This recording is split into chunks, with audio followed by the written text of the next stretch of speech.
Hello, नमस्ते, जय श्री कृष्णा और सत श्री अकाल। दोस्तों, कैसे हैं आप सभी। उम्मीद करती हूँ आप सभी बहुत अच्छे होंगे, अपने अपने घरों में बिल्कुल खुशहाल होंगे। आज की जो ये सच्ची कहानी है ये राजस्थान अलवर की है, भीलवाड़ा की। यहाँ के एक सरकारी स्कूल में एक लड़की दाखिला लेती है और जब वो स्कूल जाती है तो वो बालिक भी नहीं थी। उसके साथ एक ऐसा घिनौना कृत्य किया जाता है जिसकी वजह से उसकी पूरी लाइफ जो है वो खराब करने की कोशिश की जाती है।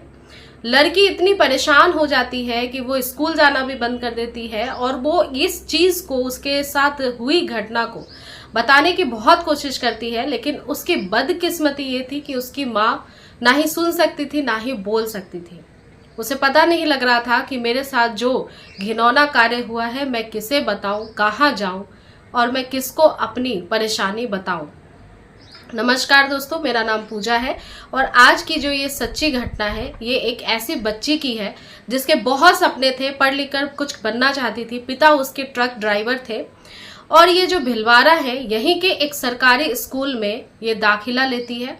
पढ़ाई करने में बेहद ज़्यादा वो कुशल थी, बहुत अच्छा पढ़ना चाहती थी, अपने माता पिता के लिए कुछ करना चाहती थी, लेकिन उसका ये सपना कहीं ना कहीं खराब जरूर हुआ उसके साथ हुई इस घटना की वजह से। स्कूल में जब वो दाखिला लेती है तो पहले तो वो पढ़ाई करती है, बहुत मन लगाकर पढ़ने की कोशिश करती है, लेकिन एक दिन उसी के कुछ टीचर उसे कहते हैं कि चलो आज हमारे साथ, हम तुम्हें एक जगह लेकर के जाते हैं। टीचर वहीं की शिक्षिका थी तो विश्वास करना उस लड़की के लिए बहुत बड़ी बात नहीं थी। तुरंत ही उनके बातों में आकर वो उनके साथ चल देती है। अब जब बच्ची उनके साथ जाती है तो वो एक घर की तरफ उसे लेकर के जाते हैं। वो घर इस जगह पे था, ऐसी जगह पे था जो सुनसान एरिया था, वहाँ पे आसपास घर ज़्यादा नहीं थे, लेकिन बच्ची को कोई भी शक नहीं होता है क्योंकि उसके साथ उसी स्कूल की 2 महिला टीचर थी। टीचर उसे इस घर में लेकर के जाती है और घर में जाने के बाद सामने का जो उसका दृश्य होता है, जो लड़की देखती है, उसके प्रिंसिपल सामने बैठे होते हैं, वहाँ पे पार्टी होती रहती है और वो कुछ खाने पीने की चीजें टेबल पे वहाँ पे रखी होती। अब ये जो दोनों शिक्षिका थी ये बच्ची को वहाँ पे बैठा देती है, कुछ खाने का ऑफर करती है और बच्ची की एज इतनी ज़्यादा नहीं थी कि वो किसी चीज़ को मना कर सके। वो सोचती है मेरे साथ टीचर आई है और शायद यहाँ पे कुछ हो रहा है कार्यक्रम, तो वो खाने की जो चीज़ उसे दी जाती है वो खा लेती है। खाने के बाद वो अनकॉन्शियस हो जाती है और जब उसकी जो आँख होती है वो खुलती है, जब उसे एहसास होता है कि मैं कहाँ हूँ, तो थोड़ी देर बाद उसके शरीर में दर्द होते रहते हैं। उसे लग जाता है कि मेरे साथ कुछ ना कुछ गलत हुआ है। इन दोनों ही टीचर्स ने जो ले करके उसे आई थी, उन दोनों ने उसको एक वीडियो दिखाई और उस वीडियो में उसने देखा कि मेरे साथ गलत काम इसी स्कूल के प्रिंसिपल और 2 और अध्यापक साथ मिलकर कुछ उसके साथ गलत काम कर रहे हैं। बच्चे बहुत बेचैन हो जाती है और दोनों टीचर से कहती है कि आपने ये क्या किया और मैं बहुत परेशान हूँ, मैं जाकर घर पे ज़रूर बताऊंगी। जो महिला शिक्षिका थी उसके द्वारा उसको धमकी दिया जाता है कि हम तुम्हें पढ़ाई लिखाई करने की जो पैसे खर्च होते हैं वो भी देंगे, तुम्हें कपड़ा देंगे, खाना देंगे, लेकिन ये बात किसी को बोलना नहीं है, नहीं तो तुम्हारी जो वीडियो बनाई गई है उसको मैं वायरल कर दूंगी। बच्चे घर आ जाती है और बहुत परेशान रहने लगती है, रोती भी है, किसी को कुछ बोलना भी चाहती है, सहमी हुई सी भी होती है, लेकिन वो कुछ बोल नहीं पाती है। अब ये बच्चे के लिए काफ़ी ज़्यादा आम बात हो गई थी। वो जब स्कूल जाती थी तो उसको पढ़ाया नहीं जाता था, उसके साथ यही गंदा काम उसी स्कूल के शिक्षकों के द्वारा और प्रिंसिपल के द्वारा किया जाता था।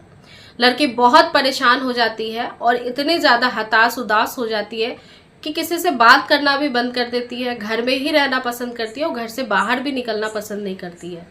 माँ भले ही बोल और सुन नहीं सकती थी, लेकिन उसकी सभी भावनाओं को समझती थी, लेकिन बस उसे ये नहीं पता चल रहा था कि उसकी बेटी परेशान किस वजह से है। बस वो अपनी बेटी को दुखी देखती थी। जैसे तैसे माँ ने अपने उसके पिता को समझाने की कोशिश की कि आपकी बेटी जरूर किसी परेशानी में है, और लगातार पिता भी ये सोच रहे थे। जब भी वो घर आते थे बेटी घर पे ही दिखाई देती थी। उन्होंने एक दिन उससे पूछ लिया कि मैं तुम्हारे लिए बहुत मेहनत करता हूँ, मैं तुम्हें पढ़ाना चाहता हूँ, कुछ बनाना चाहता हूँ, लेकिन मैं कुछ दिनों से देख रहा हूँ कि तुम स्कूल नहीं जाना चाहती हो, तुम पढ़ाई नहीं करना चाहती हो। और एक दिन ऐसा आया कि दीपावली के बाद उसने स्कूल जाना बिल्कुल ही छोड़ दिया। उसके पिता के द्वारा लगातार पूछने पे कि उसके साथ क्या हुआ है, क्यों वो इस तरह का व्यवहार कर रही है, क्यों गुमसुम सी रहती है, क्यों नहीं पढ़ रही है, ये बहुत चिंता होती थी उसके पिताजी को।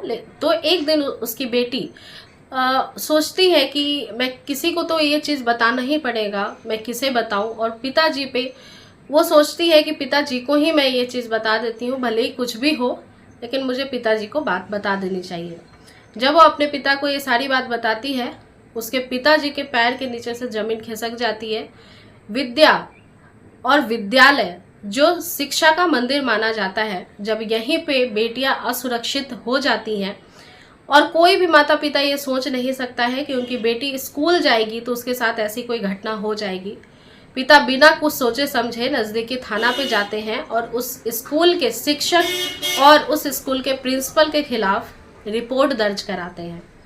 वहाँ के जो आला अधिकारी थे वो तुरंत इस केस को संज्ञान में लेते हैं और जल्द से जल्द कार्रवाई करते हैं।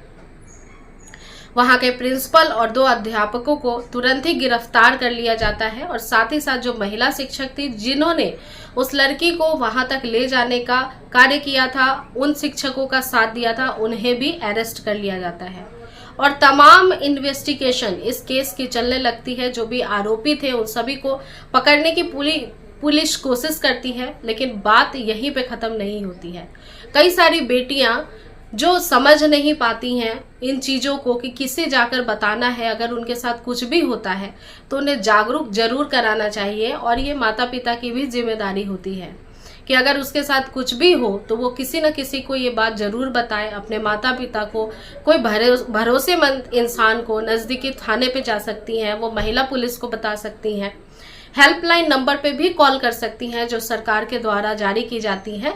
तो कभी भी इस तरह की घटना कहीं पे भी घटती है तो किसी भी बेटी को निराश नहीं होना है, आपको अपने लिए स्टेप जरूर लेना है, आपको मजबूत रहना है और आप बहुत मजबूत हो।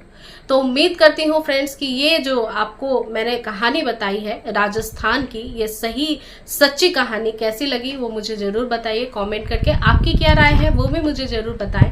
और अगर आपको इसी तरह की कहानियाँ, सच्ची कहानियाँ सुनना पसंद है घटनाओं पर आधारित, तो आप चैनल को सब्सक्राइब और वीडियो को पसंद करते तो लाइक जरूर करें। मेरा नाम है पूजा, मिलती हूँ नेक्स्ट कहानी के साथ जो कि किसी सच्ची घटना पे आधारित होगी। धन्यवाद।